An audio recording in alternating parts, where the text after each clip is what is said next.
Bom dia, irmãos, convido a Santa Amada Igreja a uma oração, mesmo assentados. Oremos. Pai gracioso, eterno, nós te louvamos, Senhor, te engrandecemos e agradecemos ao Senhor Deus por toda a sua bondade para conosco. Pedimos perdão pelas nossas falhas e pecados e pedimos ao Senhor Deus que abençoe esse estudo e depois o culto que pretendemos prestar ao Senhor. Que o seu Santo Espírito fale através desse estudo ao coração de todos aqueles, Deus, que o Senhor desejar. Muito obrigado pela sua graça e amor, no nome santo e poderoso de Jesus é que nós oramos. Amém, Senhor. Bem, irmãos, nós vamos fazer uma pequena série sobre a questão doutrinária da igreja e do culto, tá? Não a história da igreja, tá? Mas o que é a igreja, tá? E como nós prestamos o culto a Deus, tá? Por que nós prestamos o culto a Deus? E fazer essa série dando uma alinhada aí, tá? Em cada ato deste culto a Deus, tá? Para que nós possamos entender e prestar um culto mais consciente, mais racional, como a palavra de Deus diz, né? Entendendo exatamente o que estamos fazendo no culto a Deus, tá? Esse é o objetivo desse nosso estudo. Então, como nós dissemos, não é um estudo sobre a história da igreja, como Cristo organizou a igreja, o tabernáculo que Deus usava antes, nada disso, tá? Mas uma questão doutrinária sobre a igreja e as doutrinas da igreja. Primeiro, vamos entender nesses primeiros minutos, né? Que esse estudo será separado por vários minutos ao longo das semanas. Vamos entender o que é a igreja de Cristo, né?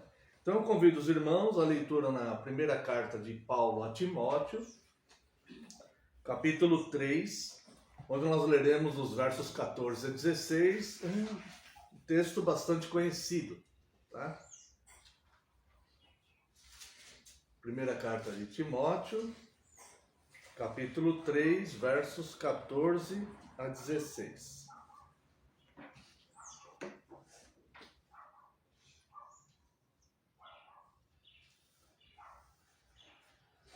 Escrevo-te estas coisas, esperando e ver-te em breve, para que, se eu tardar, fiques ciente de como se deve proceder na casa de Deus, que é a igreja do Deus vivo, coluna e baluarte da verdade. Evidentemente, grande é o mistério da piedade. Aquele que foi manifestado na carne, foi justificado em espírito, contemplado por anjos, pregado entre os gentios, crido no mundo, recebido na glória. Note que o apóstolo Paulo, essa aqui é uma carta pastoral. O apóstolo Paulo está preparando Timóteo como pastor para uma igreja, tá? E estas orientações, elas servem para todos os fiéis, para toda a igreja. Porque o pastor não é um cristão, um filho de Deus, tá? Um membro da igreja separado dos outros. E que duas coisas importantes que ele vai falar aqui, tá?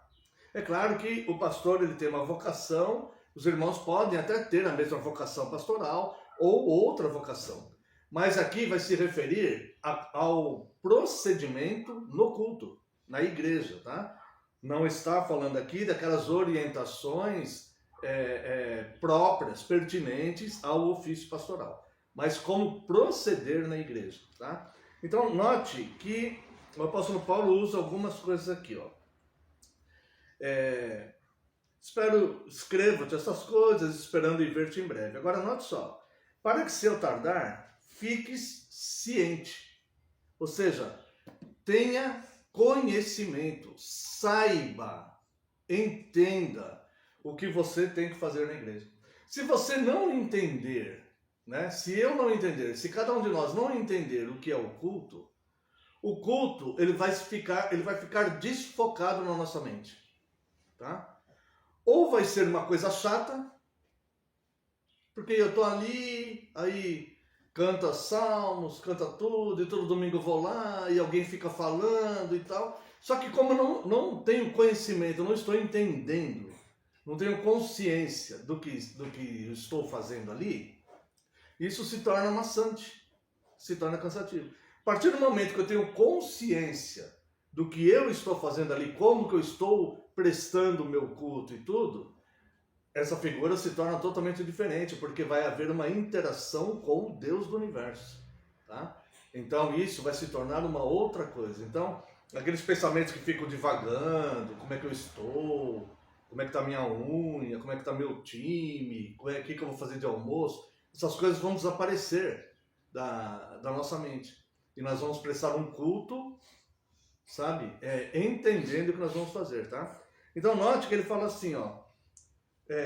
Fique ciente de como se deve. Ele não está falando assim, como você, como pastor, deve proceder. Quando usa essa expressão, como se deve, abrange todos. Como se deve fazer isso? Como se deve estar? Como se deve proceder, como é o caso daqui. Então, quando diz assim, que você fique ciente, como se deve. Aí ele não fala assistir o culto. Como se deve estar presente no culto? Como se deve praticar a nossa, viver, estar lá, ou coisa assim. Não. Ele usa a expressão proceder. O que significa proceder? Significa atitude. Se tem um procedimento, tem que ter uma atitude, tem que ter uma ação. Está dando para os irmãos entenderem? Tá? Então veja como é importante entender, são poucos versículos, tá? Mas são extremamente necessários na questão doutrinária do que é o culto e qual que é a nossa participação nesse culto, tá? Então o culto não é apenas assistir o culto, como eu estou assistindo um filme, sabe? Como sei lá, um político vai fazer um discurso e eu vou lá e eu assisto esse discurso.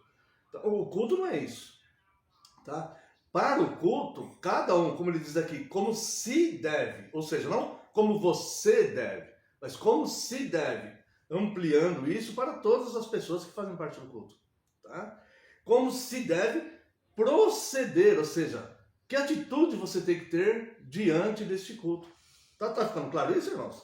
Tá? Então ele diz, para que se eu tardar, fique ciente de como se deve proceder, tá? Na casa de Deus, que é a igreja do Deus vivo, né? Isso aqui já falei para os irmãos outras vezes. A igreja é sim casa de Deus, como a Bíblia nos diz, tá? Os desigrejados hoje falam assim, não é, porque Paulo fala que Deus não habita em templos feitos por mãos humanas. Já explicamos isso, né? De fato, Deus não habita, que ele não vai ficar preso aqui dentro, tá? Mas é a casa de Deus, porque é aqui onde Deus reúne os seus filhos, não só aqui, como em todas as igrejas que cultuam a Deus, tá? Então essa é a casa de Deus, tá?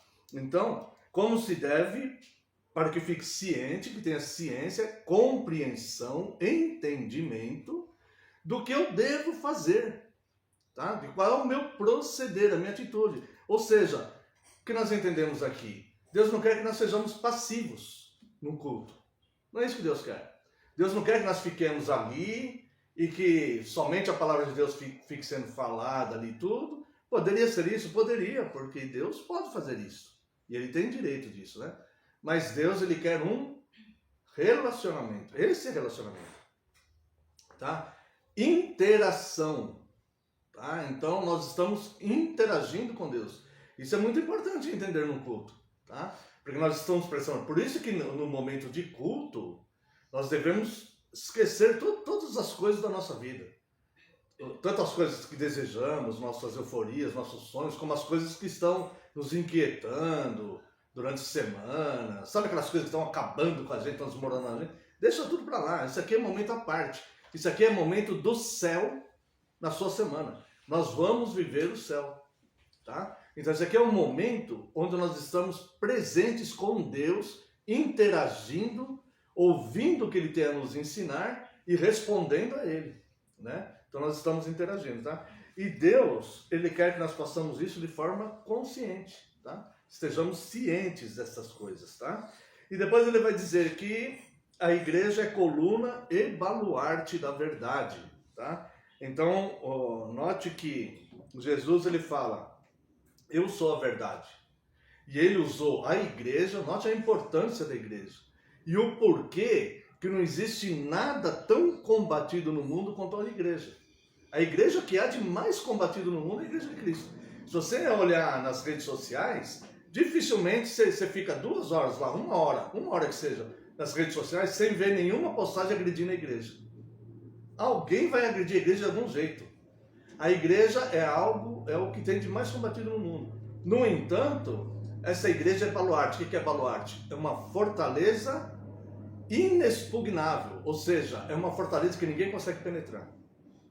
Tá? E coluna da verdade, ou seja, sendo Cristo a própria verdade, ele usou a igreja para manter vivo este ensino, esta comunicação filosófica de Deus com o mundo e espiritual com a sua igreja, que ele é a verdade, que ele voltará, que os ensinos dele são reais, que são verdadeiros. Então, quando nós fazemos parte de uma igreja, nós estamos servindo a Deus, trabalhando para Deus, mantendo viva a palavra de Cristo. Nós fazemos parte deste baluarte, nós somos esse baluarte. Nós somos os detentores da verdade. Nós somos essa coluna que Deus usa para levar a mensagem para o mundo. Então a igreja não é um negócio assim opcional, como se fosse um clube. Eu vou nesse, não, eu vou no outro clube lá porque é mais perto da minha casa.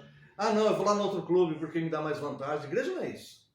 Igreja é onde você identifica uma igreja fiel, onde você entende que Deus te colocou ali para você prestar serviço a Deus.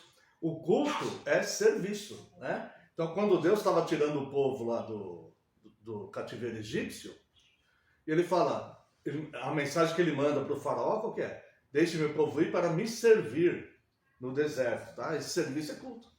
O que o povo ia fazer no deserto para seguir a Deus? É prestar culto a ele, livremente. Tá dando para entender isso?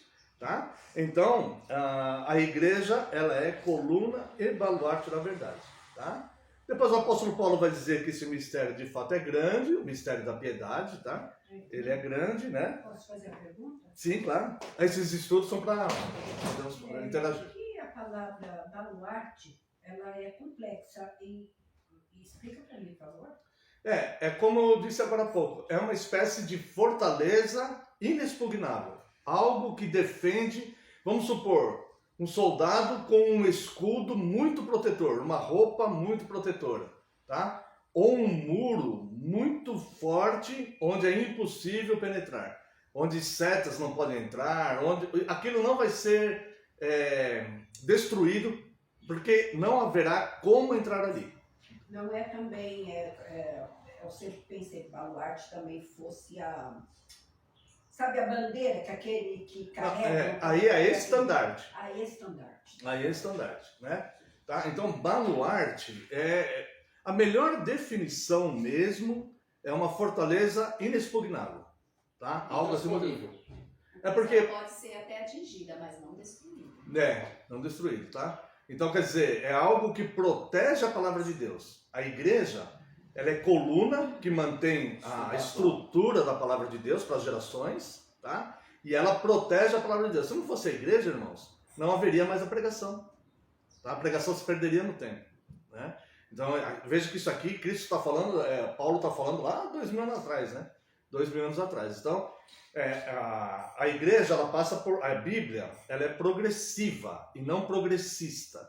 Ela é progressiva, né? Então, vamos supor, tem pessoas que falam assim, não, nós vamos fazer o nosso culto como a igreja primitiva. Nós não podemos fazer isso. Porque depois da igreja primitiva, a igreja foi doutrinada. Então, houve uma progressão. As doutrinas apostólicas, as cartas, elas vieram todas depois. Nós podemos pegar a igreja primitiva como exemplo de comunhão, de amor, né? De participação, eles partiam de piedade e tal, tá? Mas não falar assim, não parar a nossa Bíblia ali e a gente falar, ficamos aqui, como as pessoas falam, saindo do Antigo. Alguns ficam só no Antigo Testamento, outros desprezam o Antigo Testamento e ficam só no Novo Testamento, outros desprezam o Antigo Testamento, desprezam o Novo Testamento e ficam só na igreja primitiva, Outros ficam só na pregação que Paulo fez no Areópago, dizendo que Deus não habita em templos feitos por mãos humanas. Não, nós seguimos a Bíblia inteira. É só a Escritura, ou seja, a Bíblia como ela é. A Bíblia é a nossa regra de fé e prática, né? Então nós entendemos que a Bíblia ela é progressiva e não progressista, tá? Ela não fica se renovando. Ela foi progressiva na maneira que ela foi escrita. Então Deus foi ensinando aos poucos, né? Por exemplo, uma coisa fácil de entender. No sacerdócio levítico, Deus mandava sacrificar animais para o pecador ver que o animal teve que pagar com a vida e derramar sangue por causa do erro dele. Isso tudo foi representado em Cristo. Chegou em Cristo, não precisa mais sacrificar animal. Isso já passou. Entendeu? Tá? Agora, a mensagem é o que começa em Apocalipse, em Gênesis e termina em Apocalipse. Essa é a nossa mensagem, essa é a verdade, é isso que a igreja defende ao longo do tempo. A igreja fiel, né? A igreja verdadeira. Tá bom? Deu para entender? Não é assim, por isso que ela não é progressista. Ah, precisamos atualizar a Bíblia, porque ela já, sei lá, ela terminou de ser escrita 2000 anos atrás. Não, ela não é progressista. Ela foi escrita de forma progressiva, mas é aquela mensagem que foi concluída. Ela começou a ser ensinada em Gênesis, foi concluída em Apocalipse. É essa a revelação de Deus para o homem. Dúvidas? Então Deus manteve essa igreja como coluna e baluarte da verdade, e ela de fato, ela é sim a casa de Deus. Tá? Então essa igreja, ela é una, ou seja, ela tem que ter unidade. Irmãos, como eu sempre falo, os irmãos já ouviram falar isso, é que estamos começando essa série, né? Vamos repetir. É só um revelador, só um Deus que fez a revelação. E só uma revelação, que é a Bíblia. Não tem várias interpretações, não tem, é uma interpretação. E como nós vamos entender a veracidade dessa interpretação? Vendo a Bíblia, a própria Bíblia explicando. Então nosso objetivo é entender o que é a igreja e o que é o culto. Por que cultuamos? O que estamos fazendo aqui? É essa questão que nós estamos começando hoje, né? A estudar, tá? Então, eu não vou prestar um culto como eu acho que deve ser. Mas eu tenho que prestar um culto, nem um culto como eu gostaria que fosse. O culto a Deus, a revelação de Deus, as exigências de Deus, elas não estão à disposição do homem, para o homem escolher se pode ser assim ou se pode ser de outro jeito. Não é assim. Tá? É do jeito que Deus determinou. Então vamos supor, se eu não gosto de cantar salmos, tudo bem, é um direito que eu tenho, não tem problema, mas eu vou cantar salmos porque a Bíblia fala sobre isso. Se eu não gosto de ouvir o sermão, não tem problema, é um direito meu, mas eu vou ouvir porque eu sei que é assim que Deus determinou, tá? Então se eu não gosto de estar todo domingo no dia do Senhor no culto, tudo bem, é um direito meu, mas eu vou estar porque é assim que Deus determinou e é assim que eu devo fazer. Essa é a nossa fé. Dúvidas? Não? Tá? Então vamos ver, a igreja ela é una, católica e imaculada, né? Como o tempo já está acabando, vamos ver rapidamente. A igreja é una, Efésios 4, aqueles que quiserem abrir, tá bom? Efésios capítulo 4, vai falar da unidade da nossa fé, tá? Veja a partir do verso 1. Rogo-vos, eu vou ler, né? Os irmãos vão acompanhando. Rogo-vos, pois eu, prisioneiro no Senhor, que andeis de modo digno da vocação que fosse chamados. Qual vocação é essa? Qual vocação é essa que nós somos chamados? Que ele está falando aqui, ó, genericamente, certo? Rogo-vos, pois eu, o prisioneiro no Senhor, ele estava preso por pregar o Evangelho, que andeis de modo digno da vocação que fosse chamados. Qual é essa vocação? Somos coluna e baluarte. A nossa vocação é levar essa mensagem até o fim. Mesmo que eu não consiga pregar direito para as pessoas e tal, eu estou fazendo a minha parte mantendo a igreja viva. Eu estou lá, estou indo lá prestar o culto, estou contribuindo de um jeito, estou indo lá. Esse é o serviço. Tá? Então nós devemos andar digno da vocação que nós fomos chamados. Nós fomos chamados para isso. A grande comissão que Jesus fala quando vai ser assunto ao céu, ele dá ordens para coisas que a igreja tem que fazer, né? E isso é para nós isso. Nós somos a igreja de Cristo. A não ser que nós não queremos ser cristãos. Ah, não quero seguir isso. Sabe, eu não posso simplesmente professar ser cristão e não viver segundo o que a Bíblia fala. Tá? E viver segundo outros padrões. tá? Por exemplo, eu não posso estar trabalhando numa firma e servindo a outra empresa, lá, um concorrente lá, não posso fazer isso. Jesus fala, ninguém tem dois senhores, ou você serve a um ou você serve ao outro, dois senhores nós não temos. Né? Então ele fala, rogo-vos que andeis de modo digno da vocação que foi chamado. Olha só, com toda humildade e mansidão. O que quer dizer isso? Não tem que impor a minha vontade sobre isso. Humildemente eu reconheço que Deus tem revelado para que eu faça. Tá? Humildemente. Tá? Com longanimidade, ou seja, sou longânimo nisso. Tá? Se eu vou passar a minha vida inteira fazendo isso. Suportando-vos uns aos outros em amor, dando suporte, esforçando diligentemente por preservar a unidade do Espírito no vínculo da paz. Tá? Então nós devemos nos esforçar para manter a unidade doutrinária da igreja. Mesmo que o mundo mude, que a igreja mude, que a falsa igreja mude com o mundo. A igreja verdadeira, ela vai se esforçar para se manter fiel nessa unidade. Tá? E aí ele vai falar, há um só corpo, um só Espírito, como também fossem chamados numa só esperança da vossa vocação, há um só Senhor, uma só fé, um só batismo, um só Deus e Pai de todos, o qual é sobre todos, age por meio de todos e está em todos. Tá? Então o nosso tempo aqui vai terminar, e eu só vou mencionar para os irmãos as outras duas. Então a igreja é una, a igreja é católica, tá? Não católica romana, mas católica, porque católico quer dizer universal, tá bom? Então, se você olhar lá em Hebreus, capítulo 12, 22 a 24, mas tendes chegado ao monte Sião, e à cidade do Deus vivo, a Jerusalém celestial, e a incontáveis hostes de anjos, e a universal assembleia, essa é a igreja. A igreja dos primogênitos arrolados nos céus, e a Deus, o juiz de todos, e aos espíritos dos justos aperfeiçoados, e a Jesus, o mediador da nova aliança, e ao sangue da aspersão, que fala coisas superiores ao que fala o próprio Abel. Então, não vai dar para explicar esse texto, né? Vai estar se referindo à igreja universal. Então, a mesma unidade de fé que nós temos aqui no Brasil deve-se ter em todos os países do mundo, porque a igreja é universal, tá? E o que nos une são as nossas confissões, para que a gente fique nessa unidade, tá? E a igreja é imaculada. Eu só vou ler esse texto e nós vamos parar por aqui, tá? Efésios 5, 27. Tá?